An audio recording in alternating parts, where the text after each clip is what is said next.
आज हम आप लोग के साथ सेट नंबर 10 डिस्कस करने वाले हैं। उम्मीद करते हैं कि सेट आप लोग को बहुत ही पसंद आएगा।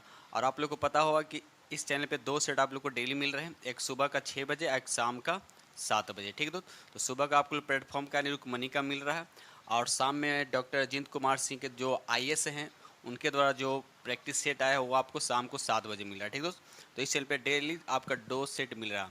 और बस आप लोग से एक रिक्वेस्ट कि बस जो भी फ्रेंड्स चैनल पर नए हैं चैनल के सब्सक्राइब कर लीजिएगा। बस आप लोग इतना मेहनत करते हैं तो कम से कम बस समझ रहे हैं आप लोग। ठीक है, तो स्टार्ट करते हैं हम लोग। क्वेश्चन नंबर यहाँ पर 41। तो 41 कहता है यहाँ पर किसी कोशिकांग में मौजूद सबसे बड़ा कोशिकांग कौन सा होता है। ठीक है, तो सबसे बड़ा कोशिकांग कौन होता है याद रखिएगा। इसका राइट आंसर हो जाएगा आपका नाभिक हो जाएगा। ठीक है दोस्त, क्या हो जाएगा? नाभिक हो जाएगा। अब यहाँ पर देखिए माइटोकॉन्ड्रिया है, तो इसको क्या बोलते हैं? कोशिका का पावर हाउस बोल सकते हैं इसको। ठीक है दोस्त, चलिए आगे बढ़ते। क्वेश्चन में फिनोलेप्थिलीन का रंग कैसा हो जाता है तो याद रखिएगा जब अम्लीय रहेगा तो इसका कलर कैसा हो जाएगा तो याद रखिएगा रंगहीन हो जाएगा। याद रखिएगा रंगहीन होगा। लेकिन अगर यही रहता क्षारीय रहता तो फिनोलेप्थिलीन का कलर कैसा हो जाता? तो ये गुलाबी हो जाता। कैसा हो जाता दोस्त? गुलाबी हो जाता। ये चीज़ आप याद रखिएगा। तो अम्लीय रहेगा तो फिनोलेप्थिलीन का रंग कैसा हो जाता? रंगहीन हो जाएगा। और अगर क्षारीय रहेगा तो उसका रंग कैसा हो जाएगा? तो गुलाबी हो जाएगा। ठीक है दोस्त, चलिए आगे बढ़ते। क्वेश्चन नंबर नेक्स्ट, ये रहा क्वेश्चन नंबर आपका 43। क्वेश्चन 43 कहता है बच्चों का लिंग किससे निर्धारित होता है तो याद रखिए इसका राइट आंसर होगा पिता के गुणसूत्र से। अब सबसे बार गुणसूत्र तो याद रखिए मनुष्य में कितने जोड़े गुणसूत्र होते हैं? तो 23 गुणसूत्र होते हैं, जिसमें से 22 जोड़ा जो होता है मेल और फीमेल में क्या होता है? समान होता है। बाकी एक जोड़ा 23वीं जोड़ा जो बच गया तो मेल में क्या होता है? XY होता है और फीमेल में क्या होता है? XX होता है। ठीक दोस्त, तो इस तरह से मनुष्य में 23 जोड़े होते हैं। ठीक है, चलिए आगे बढ़ते। Question number next, question number यहाँ पे 44 का था अवतल लेंस के मुख्य फोकस पर मिलती हुई प्रतीत होने वाली प्रकाश की किरण अपवर्तन के बाद कहाँ से निकलेगी तो याद रखिए इसका राइट आंसर जो होगा मुख्य अक्ष के समानांतर होगा। ठीक है दोस्त, और साथ साथ ये भी याद रखिए अवतल लेंस द्वारा हमेशा क्या होता है? काल्पनिक प्रतिबिंब बनते हैं और वस्तु से क्या होता है? छोटा बनता है और हमेशा बनता है फोकस और ऑप्टिकल सेंटर के बीच में बनता है। ठीक है दोस्त, चलिए क्वेश्चन नंबर 45 का था निमोनिया जो है किसके सूजन के कारण हो जाता है तो याद रखिएगा ये लंग्स यानी फेफड़ा के सूजन के कारण क्या होता है दोस्त? निमोनिया रोग होता है। ठीक है, चलिए आगे बढ़ते। क्वेश्चन नंबर नेक्स्ट, ये रहा क्वेश्चन नंबर आपका 46 कहता है सभी अम्ल धातुओं के साथ अभिक्रिया करके गैस उत्पन्न करते थे। देखिए जितने भी अम्ल होते हैं सभी अम्ल में एक चीज़ कॉमन होता है और क्या होता है? वह हाइड्रोजन होता है। ठीक है, तो सभी अम्ल धातु के साथ अभिक्रिया करके कौन सा गैस उत्पन्न करते हैं तो याद रखिए इसका राइट आंसर जो हो जाएगा आपका हाइड्रोजन होगा। और साथ साथ ये भी याद रखिएगा जितने भी एसिड होते हैं उसमें क्या कॉमन होता है तो याद रखिएगा हाइड्रोजन क्या होता है? कॉमन होता है। ठीक है, चलिए आगे बढ़ते। Question number next, question number 47 कहता है निम्नलिखित में से किस रक्त समूह को सार्वभौमिक दाता के रूप में जाना जाता है? यानी डोनर के रूप में किस ब्लड ग्रुप को जाना जाता है तो याद रखिएगा ओ निगेटिव। ठीक है दोस्त, उसी तरह से अगर हम AB की बात करें तो ये क्या सर्वग्राही मतलब सभी ब्लड को क्या कर सकता है? ये ले सकता है। ठीक है दोस्त, चलिए आगे बढ़ते। क्वेश्चन है किसी परमाणु के नाभिक में मौजूद प्रोटॉन और न्यूट्रॉन की कुल संख्या और क्या बोलते हैं? उसको द्रव्यमान संख्या बोलते हैं। द्रव्यमान संख्या क्या होता है? न्यूट्रॉन और प्रोटॉन की संख्या दोनों को जोड़कर क्या होता है? द्रव्यमान संख्या होता है। अब प्रोटॉन न्यूट्रॉन क्या होता है? किसी भी नाभिक के सेंटर में होता है। याद रखिए सेंटर में होता है। ठीक है दोस्त, और उसके ऑर्बिट पे क्या होते हैं? तो इलेक्ट्रॉन होता है। ये चीज़ याद रखिएगा। ठीक है, चलिए आगे बढ़ते हैं। यहाँ पे लिखा है एवोगाड्रो नंबर लिखा हुआ है। एवोगाड्रो संख्या क्या होता है? तो ये होता है 6.022 गुने 10 पर पावर क्या होता है? 23 होता है। याद रखिएगा एवोगाड्रो संख्या। ठीक है दोस्त, चलिए आगे बढ़ते। क्वेश्चन नंबर नेक्स्ट, ये रहा क्वेश्चन नंबर आपका 49 कहता है आयोडीन युक्त नमक।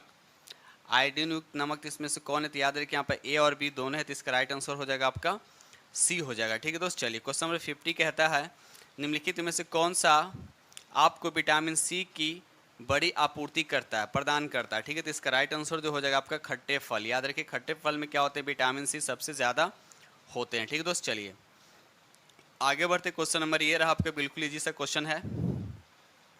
विद्युत धारा के प्रवाह के दर को किसके प्रवाह के दर को कहते हैं तो याद रखिए आवेश के प्रवाह को। यानी करंट जो होता है Q/T होता है। दर लगाओ इसका मतलब यहाँ पर टाइम की बात हो गया। तो याद रखिएगा आवेश के प्रवाह के दर को हम क्या बोलते हैं? करंट बोलते हैं। जब करंट की बात आता है तो इसका यूनिट क्या होता है? तो एम्पियर होता है। याद रखिएगा इसको S इंडिकेट करते हैं। ठीक है दोस्त, चलिए आगे बढ़ते। क्वेश्चन नंबर नेक्स्ट, क्वेश्चन 52 का निम्नलिखित में से कौन सा मूल रूट नहीं है, रूट सब्जी नहीं है, आपको बताना है। तो इसका राइट आंसर जो हो जाएगा टमाटर जो है आपका रूट नहीं बल्कि टमाटर क्या हो गया आपका फल हो गया। ठीक है दोस्त, चलिए बाकी यहाँ पर गाजर हो गया, सलगम हो गया, मूली जो है आपका रूट हो गया। ठीक है, चलिए आगे बढ़ते question number next. Question number 53 कहता है ये आपको दे रखा है, इसका आईपीसी नेम बताना है। तो देखिए जब भी इस तरह का रहता है आईपीसी नेम के लिए आपको कार्बन काउंट के कार्बन कितने हैं। तो सबसे पहले देखिए ये अभिक्रियाशील समूह OH लिखा हो, इसका मतलब क्या अल्कोहल ग्रुप का हो गया। इसमें कितने कार्बन वो देख लिए, तो कितने कार्बन थे, 1 2 3 कार्बन है। 3 कार्बन में क्या होता है, पहला में होता है मेथेन, उसके बाद होता है इथेन, उसके बाद होता है प्रोपेन। तो ये हो जाएगा प्रोपेनॉल हो जाएगा। क्या हो जाएगा दोस्त, प्रोपेनॉल इसका राइट आंसर हो जाएगा। याद रखिए इसका राइट आंसर कौन होगा, प्रोपेनॉल, याद रखिएगा। ठीक है, अगर इसको लिखना चाहते तो ऐसे भी लिख सकते हैं C3H7OH, ऐसे भी आप लिख सकते हैं। ठीक है दोस्त, चलिए आगे बढ़ते क्वेश्चन नंबर नेक्स्ट। ये रहा क्वेश्चन नंबर 54 कहता है किसी पदार्थ के उच्च सांद्रता क्षेत्र से निम्न सांद्रता वाले क्षेत्र में जाने को कहा जाता है। तो क्या कहा जाता है, इसका राइट आंसर हो जाएगा उसका विसरण बोलते हैं। क्या बोलते हैं दोस्त, विसरण बोलते हैं। ठीक है, अब विसरण की बात आई तो याद रखिएगा सबसे ज़्यादा विसरण या डिफ्यूजन किस में होता है, तो गैस में होता है। और सबसे कम डिफ्यूजन किस में होता है, तो ठोस में यानी सॉलिड में होता है। याद रखिएगा ठोस में सबसे कम होता है। ठीक है दोस्त, चलिए आगे बढ़ते हैं। यहाँ पर देखिए ऊर्ध्वपातन लिखा, ऊर्ध्वपातन क्या होता है, सीधा सॉलिड से क्या होता है गैस में कन्वर्ट होता है, उसको हम बोलते हैं ऊर्ध्वपातन बोलते हैं। ठीक है, चलिए आगे बढ़ते क्वेश्चन नंबर नेक्स्ट। क्वेश्चन 55 कहता है नींबू का रस खट्टा होता है क्योंकि इसमें क्या होता है, तो अम्ल होता है। क्या होता है, अम्ल होता है। तो अब साथ साथ ये भी याद रखिए जिसका पीएच मान 7 से कम होता है वह अम्लीय होता है, जिसका पीएच मान 7 से ज़्यादा हो तो वह क्षारीय होता है, और जिसका पीएच मान 7 होता है वह उदासीन होता है। जैसे जल हो गया उदासीन है, तो जल का पीएच मान कितना होता है, तो 7 होता है। तो ये सब चीज़ें आप लोग को याद होना चाहिए। ठीक है दोस्त, चलिए क्वेश्चन नंबर 56 कहता है पृथ्वी की सतह के निकटतम वायुमंडल की परत कौन सी। देखिए क्वेश्चन बहुत बार रिपीट हो चुका है, तो इसका राइट आंसर हो जाएगा आपका क्षोभ मंडल हो जाएगा। क्या होगा दोस्त, क्षोभ मंडल। ठीक है, चलिए आगे बढ़ते क्वेश्चन नंबर नेक्स्ट। ये रहा क्वेश्चन नंबर आपका 57 का, मानव शरीर के सबसे बड़ी आंतरिक अंग पूछ रहा है। आंतरिक अंग कौन सा, तो याद रखिए इसका राइट आंसर जो हो जाएगा आपका ये हो जाए यकृत हो जाएगा। क्या हो जाएगा दोस्त, यकृत हो जाएगा। और सबसे बड़ी ये भी याद है कि पीत रस जो होता है कहाँ से स्रावित होता है, तो यकृत से स्रावित होता है, ये भी याद रखिएगा। ठीक है, चलिए आगे बढ़ते हम लोग question number next. Question number 58 का आता है गन्ना में पाया जाता है। अब गन्ना में क्या पाया जाता है, तो याद रखिएगा गन्ना में ग्लूकोज और फ्रुक्टोज पाया जाता है। गन्ना में क्या पाया जाता है, ग्लूकोज और फ्रुक्टोज पाया जाता है। ठीक है दोस्त, चलिए आगे बढ़ते क्वेश्चन नंबर नेक्स्ट। ये रहा क्वेश्चन नंबर आपका 59 बेरी बेरी किस वजह से उत्पन्न होता है, तो याद रखिएगा ये विटामिन बी की कमी से होता है। तो बी की कमी से याद रखिए, तो ऑप्शन यहाँ पर अब हो गया विटामिन B1 की कमी से क्या होता है आपका बेरी बेरी रोग होता है। तो ये चीज़ें याद होने चाहिए। चलिए आगे बढ़ते क्वेश्चन नंबर 60 कहता है दंत चिकित्सक दांतों के आवर्धित प्रतिबिंब देखने के लिए किस प्रकार के दर्पणों का उपयोग करता है। तो याद रखिए इसका राइट आंसर जो हो जाएगा आपका अवतल दर्पण का प्रयोग करता है। ठीक है दोस्त, चलिए आगे बढ़ते क्वेश्चन नंबर नेक्स्ट। ये रहा क्वेश्चन नंबर आपका 61। क्वेश्चन नंबर 61 कहता है कौन सी ग्रंथि केवल यौवन तक सक्रिय रहती है। तो इसका राइट आंसर हो गया आपका सी थाइमस। एक ऐसा ग्रंथि होता है जो केवल यौवन यानी यूथ जवानी तक क्या रहता है, ये एक्टिव रहता है। ठीक है दोस्त, चलिए आगे बढ़ते क्वेश्चन नंबर 62। निम्नलिखित में से किस विटामिन को B2 के नाम से भी जाना जाता है। तो इसका राइट आंसर जो हो जाएगा आपका बी होगा राइबोफ्लोविन। याद रखिए राइबोफ्लोविन, ठीक है, याद रखिएगा। चलिए आगे बढ़ते क्वेश्चन नंबर नेक्स्ट। ये रहा क्वेश्चन नंबर आपका 63। क्वेश्चन नंबर यहाँ पर 63 का था मूसा पारा डीसी आका का सामान्य प्रचलित नाम क्या, ये आपसे पूछा गया। तो याद रखिएगा इसका राइट आंसर केला का ये वैज्ञानिक नाम बोल सकते हैं। ठीक है दोस्त, चलिए आगे बढ़ते क्वेश्चन नंबर 64 कहता है निम्नलिखित में कौन सा अंग मानव नेत्र की संरचना से संबंधित है। मानव नेत्र की संरचना से संबंधित है, तो इसका राइट आंसर हो जाएगा आपका परितार का। याद रखिए अब परितार का मतलब आइरिस क्या होता है, ये जब आंख में लाइट जाता है तो उसको एक कंट्रोलिंग का काम करता है। याद रखिए कंट्रोलिंग का काम करता है। ठीक है दोस्त, चलिए आगे बढ़ते क्वेश्चन नंबर नेक्स्ट। ये रहा क्वेश्चन नंबर आपका 65 कहता है खेतों में घुलने वाले रसायनों की अत्यधिक मात्रा फलने फूलने के लिए पोषक तत्व डैश के रूप में कार्य करती है। तो याद रखिए इसका राइट आंसर जो हो जाएगा आपका सी होगा शैवाल। शैवाल के रूप में क्या करती है, कार्य करती है। क्वेश्चन नंबर 66 कहता है कॉलरा जो रोग है आपको बताना है कि किसके द्वारा होता है। तो याद रखिएगा ये बैक्टीरिया के द्वारा होता है, कॉलरा जो होता है बैक्टीरिया के द्वारा होता है, याद रखिएगा। ठीक है दोस्त, चलिए आगे बढ़ते क्वेश्चन नंबर नेक्स्ट। दोस्त वीडियो अच्छा लग रहा हो तो प्लीज़ लाइक कीजिएगा, और जो फ्रेंड इस चैनल पे नए हैं चैनल को सब्सक्राइब कर लीजिएगा, और साथ में बेल आइकन को प्रेस करना नहीं भूलिएगा। और साथ साथ ये भी बताना चाहते हैं कि इस चैनल पे 2 प्रैक्टिस सेट चल रहा है बिहार टीचर प्रैक्टिस के लिए। ठीक है दोस्त, एक सुबह 6 बजे और एक शाम को 7 बजे आप लोग को मिलेगा। ठीक है दोस्त, चलिए तो यहाँ पर हम लोग देखते हैं क्वेश्चन नंबर 67 कहता है पुरुष में प्राथमिक यौन अंग यानी सेक्स ऑर्गेन्स कौन सा होता है। तो याद रखिए इसका राइट आंसर जो हो जाएगा आपका बी हो जाएगा, वृषण। याद रखिएगा वृषण। ठीक है दोस्त, चलिए क्वेश्चन नंबर 68 कहता है वह शैवाल जिसका उपयोग अंतरिक्ष यात्री भोजन के रूप में करते हैं वो कौन होता है। तो याद रखिए इसका राइट आंसर जो हो जाएगा आपका ए हो जाएगा, क्लोरेला। याद रखिए क्लोरेला। तो क्लोरेला क्या है, एक तरह का शैवाल है। ठीक है दोस्त, चलिए आगे बढ़ते क्वेश्चन नंबर नेक्स्ट। ये रहा आपका क्वेश्चन नंबर 69 कहता है ब्रेड बनाने में किसका उपयोग किया जाता है। देखिए ये क्वेश्चन जो आया था अभी बिहार सीजीएल जो पीटी का हुआ था उसमें एक क्वेश्चन पूछा गया था। ठीक है दोस्त, तो यहाँ पर क्वेश्चन है कि ब्रेड बनाने में उपयोग किया जाता है तो किसका उपयोग किया जाता है। तो याद रखिएगा इसका राइट आंसर हो जाएगा आपका डी, सैक्रोमाइसिस सेरेविस। याद रखिएगा ये ब्रेड बनाने में उपयोग किया जाता है। क्वेश्चन नंबर 70 कहता है जल के पोषक समृद्धि द्वारा झील का प्राकृतिक काल प्रभावन यानी एजिंग दर्शाने की क्रिया को क्या कहते हैं। तो इसका राइट आंसर जो हो जाएगा आपका सुपोषण हो जाएगा। क्या होगा दोस्त, सुपोषण उसको कहते हैं। ठीक है, चलिए आगे बढ़ते क्वेश्चन नंबर नेक्स्ट। ये रहा क्वेश्चन नंबर आपका 71 कहता है निम्नलिखित में से कौन अक्रिस्टलीय यानी क्रिस्टलीय नहीं बल्कि अक्रिस्टलीय पूछा जा रहा है। तो याद रखिएगा कांच जो क्या होता है अक्रिस्टलीय होता है, बाकी ग्रेफाइट साधारण नमक यानी कॉमन सॉल्ट हो गया और डायमंड हो गया सब क्या आपका क्रिस्टलीय होता है, बाकी कांच यहाँ पर क्रिस्टलीय नहीं है। ठीक है दोस्त, चलिए आगे बढ़ते क्वेश्चन नंबर नेक्स्ट। चलिए क्वेश्चन में 72 कहता है कणों के बीच आकर्षण बलों के बढ़ते क्रम में निम्नलिखित पदार्थों का व्यवस्थित करें। ठीक है, तो याद रखिए इसका राइट आंसर जो हो जाएगा आपका डी होगा, हाइड्रोजन, उसके बाद दूध, उसके बाद क्या हो जाएगा शर्करा। ठीक है दोस्त, चलिए आगे बढ़ते क्वेश्चन नंबर नेक्स्ट। ये रहा क्वेश्चन नंबर आपका 73। क्वेश्चन नंबर 73 कहता है सर्दियों में ऊनी वस्त्र हमें गर्म रखते हैं, ऊन के उष्मारोधी होने का कारण क्या है। याद रखिए इसका राइट आंसर जो हो जाएगा आपका बी हो जाएगा, ऊनी रेशों के बीच वायु फंसी हो यानी ट्रैप होती है एवं वायु उष्मारोधी होता है, ये भी याद रखिए। ठीक है दोस्त, चलिए आगे बढ़ते क्वेश्चन नंबर नेक्स्ट। ये रहा क्वेश्चन नंबर आपका 74 कहता है बिहार राज्य के लोगों के लिए मधुमक्खी पालन की प्रक्रिया शुरू करने का सर्वोत्तम समय कौन सा होता है। तो याद रखिए इसका राइट आंसर जो हो जाएगा आपका ए हो जाएगा, अक्टूबर से दिसंबर। याद रखिए अक्टूबर से दिसंबर। ठीक है दोस्त, चलिए आगे बढ़ते क्वेश्चन नंबर 75। ये रहा क्वेश्चन नंबर आपका 75 कहता है कि मानव पोषण के संदर्भ में स्वांगीकरण का अर्थ है, तो बताना कि स्वांगीकरण का अर्थ क्या होता है। तो इसका राइट आंसर जो हो जाएगा आपका सी हो जाएगा, पचा हुआ पदार्थ शरीर में जटिल पदार्थों को बनाने में उपयोग होना। ठीक है दोस्त, याद रखिए राइट आंसर इसका सी हो जाएगा।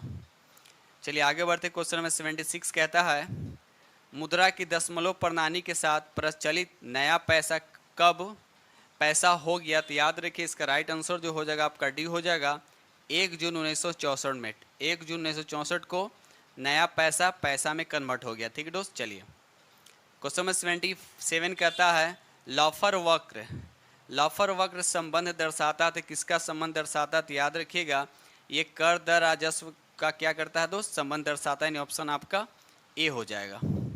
चलिए आगे बढ़ते क्वेश्चन नंबर नेक्स्ट। ये रहा क्वेश्चन नंबर का 78 कहता है नाबार्ड की स्थापना किस वर्ष की गई है। देखिए क्वेश्चन बहुत बार रिपीट हो चुका है, तो देखिए जो क्वेश्चन जितना बार रिपीट होगा उतना जल्दी आप लोग को याद होगा, बस आप लोग ज़्यादा से ज़्यादा क्या कर सके प्रैक्टिस कर सके। ठीक है दोस्त, चलिए तो नाबार्ड की स्थापना किस वर्ष की गई थी। तो याद रखिए इसका राइट आंसर जो हो जाएगा आपका बी हो जाएगा, 1982 में की गई थी।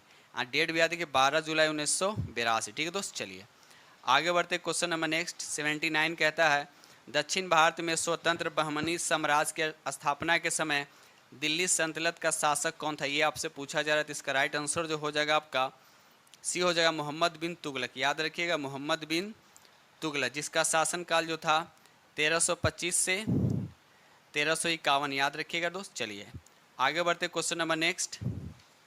ये रहा क्वेश्चन नंबर आपका 80 कहता है निम्न में कौन सी नदी अफ्रीका में नहीं है? देखिए पूछा जा रहा है कि कौन सी नदी जो है अफ्रीका में नहीं है, तो याद रखिएगा यहाँ पर राइट आंसर जो डी जो है आपका अमेजन जो है अफ्रीका में नहीं है बल्कि दक्षिण अमेरिका में। याद रखिए कहाँ, ये दक्षिण अमेरिका में। ठीक है दोस्त, साथ ये भी याद रखिए कि अमेजन नदी का मुहाना कहाँ, तो याद रखिएगा अमेजन नदी का मुहाना जो है अटलांटिक महासागर में। और जब अटलांटिक महासागर की बात आती है तो याद रखिएगा एक क्वेश्चन आता है एग्जाम में कि कौन सा ऐसा महासागर जिसका अल्फ़ाबेट एस की तरह है। तो याद रखिएगा अटलांटिक महासागर जो है उसका आकृति जो होता है, शेप जो होता है, इंग्लिश में जो लेटर एस होता है उसी की तरह होता है। ठीक है दोस्त, चलिए आगे बढ़ते question number next. Question number 81 कहता है आइसोहाइट रेखा का संबंध है। आइसोहाइट रेखा का संबंध किससे? तो याद है इसका राइट आंसर हो जाएगा आपका ए हो जाएगा, वर्षा की समान मात्रा वाले स्थानों को मिलाने वाली रेखा। ठीक है दोस्त, चलिए आगे बढ़ते क्वेश्चन नंबर नेक्स्ट। ये रहा क्वेश्चन नंबर आपका 82 कहता है चेंचू जनजाति विद्रोह दक्षिण भारत के किस क्षेत्र का जनजाति विद्रोह था? तो याद रखिएगा इसका राइट आंसर हो जाएगा आंध्र प्रदेश। कहाँ का दोस्त?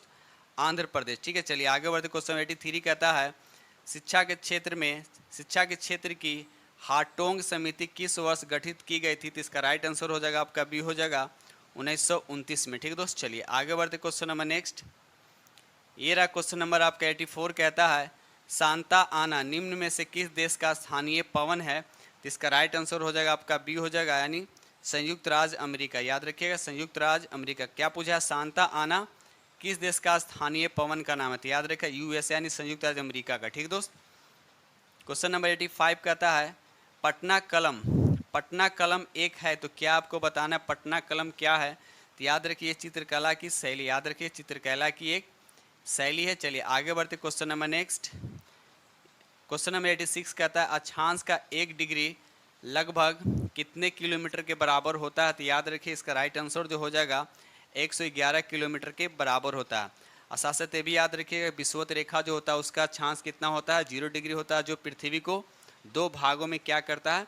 बांट देता है। ठीक है दोस्त, चलिए आगे बढ़ते क्वेश्चन नंबर नेक्स्ट। और साथ साथ ये भी याद रखिएगा पूछा जाएगा कि कितने अक्षांश रेखा है? तो किसी किसी बुक में 179 लिखता है और किसी किसी बुक में 181 लिखता है। तो आप लोग कन्फर्म बताएं कि सही में दोनों होगा या दोनों में से कोई एक होगा। ठीक है दोस्त, चलिए आगे बढ़ते question number next.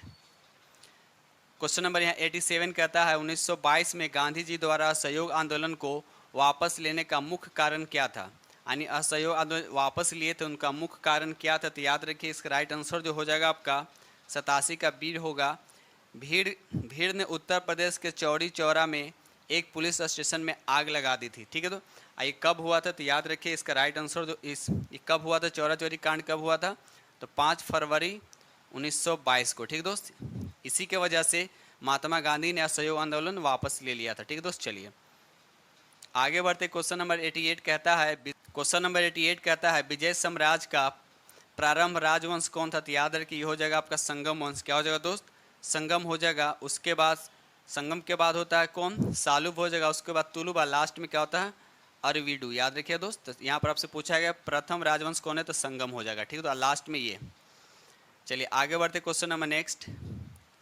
Question number 89 कहता है मुगल साम्राज्य अकबर किस वर्ष कश्मीर पर अधिकार किया था? तो याद रखिए इसका राइट आंसर जो हो जाएगा 1586 में कश्मीर पे अधिकार कर लिया था। ठीक है दोस्त, चलिए आगे बढ़ते question number next. Question number 90 कहता है निम्न में किस विद्वान का यह मानना था कि आर्यों का मूल निवास स्थान तिब्बत क्षेत्र था? तो आपको बताना है किसका मानना था। तो इसका राइट आंसर जो हो जाएगा आपका सी हो जाएगा स्वामी दयानंद सरस्वती का। ठीक है दोस्त, चलिए क्वेश्चन नंबर 91 कहता है शिल्प वेद किस वेद का उपवेद है? शिल्प वेद जो है किस वेद का उपवेद है? तो याद रखिए अथर्ववेद का उपवेद है। याद रखिए दोस्त, चलिए आगे बढ़ते क्वेश्चन नंबर नेक्स्ट।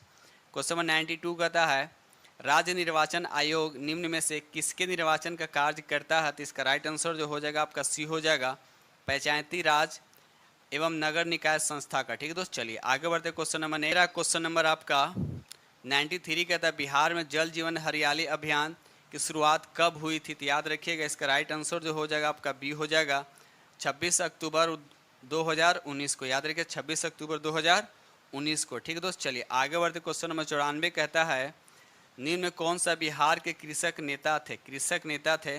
तो याद है स्वामी विद्यानंद भी थे, स्वामी सहजानंद भी थे, आचार्यानंद शर्मा भी थे। तो इसका राइट आंसर जो हो जाएगा आपका डी हो जाएगा उपयुक्त में से सभी। ठीक है दोस्त, चलिए आगे बढ़ते हैं क्वेश्चन नंबर नेक्स्ट।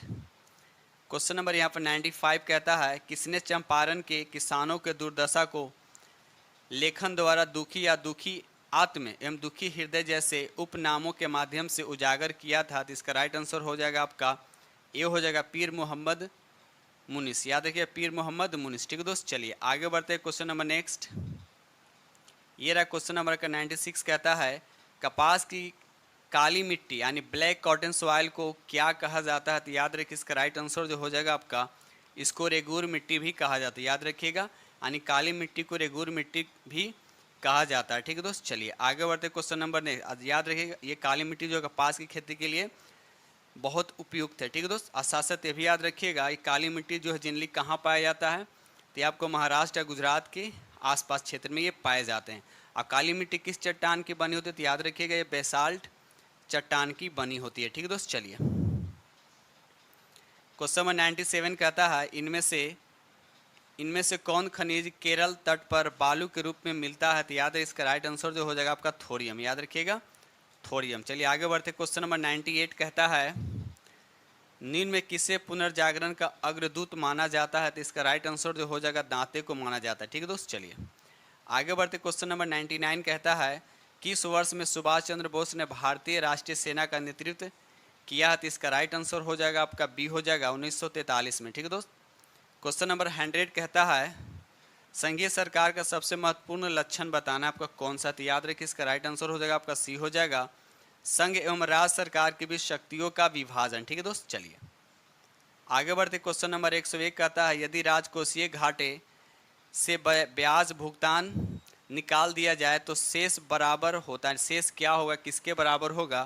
तो इसका राइट आंसर होगा प्राथमिक घाटा हो जाएगा। ठीक है दोस्त, चलिए क्वेश्चन नंबर 102 कहता है, औरंगजेब किस सिख गुरु की हत्या करवाई थी? तो याद रखिए, इसका राइट आंसर जो हो जाएगा आपका बी, हो जाएगा गुरु तेग बहादुर की हत्या कराई थी। और कब कराई थी? तो याद रखिए 1675 ईस्वी में। कब कराई थी? 1675 ईस्वी में। ठीक है दोस्त, चलिए आगे बढ़ते क्वेश्चन नंबर नेक्स्ट। ये रहा क्वेश्चन नंबर 103 कहता है, 1920 के असहयोग आंदोलन के दौरान राहुल सांकृत्यान किस क्षेत्र के सक्रिय थे? तो इसका राइट आंसर जो हो जाएगा आपका ए, हो जाएगा छपरा में। ठीक है दोस्त, छपरा में ये एक्टिव थे। क्वेश्चन नंबर 104 कहता है, बांग्लादेश की सीमा से लगे भारत के राज्य। देखिए, बांग्लादेश की सीमा पूछा है कि कौन से राज्य हैं भारत के जो बांग्लादेश से सटे हुए यानी सीमा बनाते हैं? तो याद रखिए, इसका राइट आंसर जो हो जाएगा सी, हो जाएगा मेघालय, असम, पश्चिम बंगाल और त्रिपुरा। तो कितने राज्य हो गया? 1 2 3 4। तो ये 4 राज्य आप लोग को याद भी रखिएगा। और कौन कौन सा है? तो मेघालय, असम, पश्चिम बंगाल और त्रिपुरा। ठीक है दोस्त, चलिए आगे बढ़ते क्वेश्चन नंबर 105 कहता है, शिक्षा का अधिकार अधिनियम 2009 लागू की गई थी, तो बताना कि कब की गई थी? तो इसका राइट आंसर जो हो जाएगा सी, हो जाएगा अप्रैल 2010 महीने की। अब देख लीजिए कि 2009 यहाँ तो हम 9 करते नहीं, यहाँ याद रखिएगा अप्रैल 2010 में। ठीक है दोस्त, चलिए क्वेश्चन नंबर 106 कहता है, कल्याणकारी राज मूलतः संश्लेषण है, तो किसका है? तो इसका राइट आंसर जो हो जाएगा आपका ये हो जाएगा उदारवाद और समाजवाद का। ठीक है दोस्त, चलिए आगे बढ़ते question number next. Question number 107 कहता है, कौन सा देश बीमस्टेक का सदस्य नहीं है? बीमस्टेक का सदस्य नहीं है, तो याद रखिएगा मालदीव जो है बीमस्टेक का सदस्य नहीं है। अब रहा सवाल कि बीमस्टेक की स्थापना कब हुआ था? तो याद रखिए 1997 में बीमस्टेक की स्थापना हुआ था। ठीक है दोस्त, चलिए आगे बढ़ते क्वेश्चन नंबर नेक्स्ट। 108 कहता है, बिहार में कृषि का स्वरूप क्या है ये बताना है। ठीक है, तो यहाँ पर राइट आंसर सिर्फ ये होगा जीवनदायी, यानी ऑप्शन होगा आपका यहाँ पर सिर्फ ए होगा। ठीक है दोस्त, चलिए आगे बढ़ते क्वेश्चन नंबर नेक्स्ट। ये रहा क्वेश्चन नंबर आपका 109 कहता है, प्रति व्यक्ति आय के मानदंड के अनुसार बिहार का कौन सा जिला सबसे गरीब है? तो याद रखिए, इसका राइट आंसर जो हो जाएगा मधेपुरा जो है सबसे गरीब जिला है। ठीक है दोस्त, चलिए क्वेश्चन नंबर 110 कहता है, भारतीय राष्ट्रीय कांग्रेस के प्रथम अधिवेशन कहाँ आयोजित हुआ था? तो इसका राइट आंसर जो हो जाएगा आपका सी होगा, यानी मुंबई में हुआ था। ठीक है दोस्त, चलिए आगे बढ़ते क्वेश्चन नंबर नेक्स्ट। ये रहा क्वेश्चन नंबर 111 कहता है, 1938 में भारतीय राष्ट्रीय कांग्रेस के अध्यक्ष निर्वाचित हुए थे, तो कौन निर्वाचित हुए थे? तो इसका राइट आंसर हो जाएगा सुभाष चंद्र बोस। ठीक दोस्तों, अगर वीडियो अच्छा लगा तो प्लीज़ लाइक कीजिएगा, और जो फ्रेंड चैनल पर नए चैनल को सब्सक्राइब कर लीजिएगा, और साथ में बेल आइकन को प्रेस करना नहीं भूलेगा। और एक बात और बताना चाहते हैं कि इस चैनल पे 2 सेट चल रहा है। एक सेट आपको डेली सुबह 6 बजे जो प्लेटफॉर्म का है आपको डेली मिल रहा है, और एक सेट आपको शाम 7 बजे रंजीत कुमार सिंह जो IAS है उनके द्वारा जो प्रकाशित बुक जो आया टीचर के लिए, वो आपको शाम को 7 बजे मिलेगा। ठीक है दोस्तों, डेली आपको 2 सेट इस चैनल पे अवेलेबल है। ठीक है दोस्तों, चलिए आगे बढ़ते हैं क्वेश्चन नंबर नेक्स्ट। चलिए क्वेश्चन नंबर यहाँ पे 112 कहता है निम्नांकित में कौन सुमेलित है। आपको बताना है कौन सुमेलित है। तो पशु मेला सोनपुर में भी सही है, सौराष्ट्र मेला मधुबनी में लगता है भी सही है, विवाह पंचमी मेला सीतामढ़ी में भी सही। मतलब उपयुक्त में से सभी, इसका राइट आंसर क्या हो जाएगा, तो डी हो जाएगा। ठीक है दोस्तों, चलिए आगे बढ़ते क्वेश्चन नंबर 113 कहता है कि जनवरी 2023 में रेलवे बोर्ड के नए अध्यक्ष और CEO कौन बने। तो याद रखिए इसका राइट आंसर जो हो जाएगा आपका सी होगा, अनिल कुमार लाहौटी। याद रखिए अनिल कुमार लाहौटी। ठीक है दोस्त, चलिए आगे बढ़ते क्वेश्चन नंबर 114 कहता है 74वें गणतंत्र दिवस परेड में किस राज्य की झांसी को प्रथम पुरस्कार मिला है। तो याद रखिए इसका राइट आंसर जो हो जाएगा आपका उत्तराखंड। याद रखिए दोस्त, उत्तराखंड के। ठीक है दोस्त, चलिए आगे बढ़ते क्वेश्चन नंबर नेक्स्ट। ये रहा क्वेश्चन नंबर 115 कहता है भारतीय सेना ने जनवरी 2023 में अभ्यास त्रिशाकड़ी प्रहार संयुक्त प्रशिक्षण का आयोजन कहाँ किया है। तो याद रखिए इसका राइट आंसर जो हो जाएगा आपका उत्तरी बंगाल में। याद रखिएगा उत्तरी बंगाल में। ठीक है दोस्त, चलिए आगे बढ़ते क्वेश्चन नंबर 116 कहता है 2023 के विधानसभा चुनाव के लिए कर्नाटक में स्थापित मतदान केंद्र की कुल संख्या कितनी थी। तो इसका राइट आंसर जो हो जाएगा आपका डी होगा 58,282। ठीक है दोस्त, चलिए आगे बढ़ते क्वेश्चन नंबर नेक्स्ट। ये रहा क्वेश्चन नंबर आपका 117 कहता है विश्व महिला मुक्केबाजी चैंपियनशिप 2023 में 75 किलोग्राम वर्ग में किसने स्वर्ण पदक जीता। तो याद रखिए इसका राइट आंसर हो जाएगा आपका ये हो जाएगा लोलिना बोरगोहेन। याद रखिएगा लोलिना बोरगोहेन। ठीक दोस्त, चलिए आगे बढ़ते क्वेश्चन नंबर 118 कहता है विश्व पशु चिकित्सा दिवस 2023 में कब मनाया गया। तो याद रखिए इसका राइट आंसर जो हो जाएगा 29 अप्रैल को मनाया गया। ठीक है दोस्त, चलिए आगे बढ़ते क्वेश्चन नंबर नेक्स्ट। ये रहा क्वेश्चन नंबर आपका 119 कहता है कि 68वां हुंडई फिल्म फेयर पुरस्कार में किस फिल्म ने सर्वश्रेष्ठ फिल्म का पुरस्कार जीता है। तो याद रखिए इसका राइट आंसर जो हो जाएगा आपका बी होगा गंगूई बाई काठियावाड़ी। याद रखिए गंगूई बाई काठियावाड़ी। ठीक है दोस्त, चलिए आगे बढ़ते क्वेश्चन नंबर 120 कहता है पुस्तक वार एंड वुमेन किसने लिखी थी। तो याद रखिए इसका राइट आंसर जो हो जाएगा आपका डी हो जाएगा डॉक्टर M.A. हसन। याद रखिए डॉक्टर M.A. हसन। ठीक है दोस्त, तो इस तरह से हमने आप लोगों के साथ ATMCQ डिस्कस किया हूँ। उम्मीद करता हूँ कि ये सेट आप लोग को बहुत ही पसंद आएगा, और पसंद आया तो प्लीज़ लाइक ज़रूर कीजिएगा। जो फिर नई चैनल पर नए चैनल को सब्सक्राइब कर लीजिएगा, और साथ में बेल आइकन को प्रेस करना नहीं भूलिएगा। ठीक है दोस्तों, इसी के साथ हम वीडियो करते हैं समाप्त। अब मिलते हैं आप लोग से नेक्स्ट वीडियो में, तब तक के लिए थैंक यू।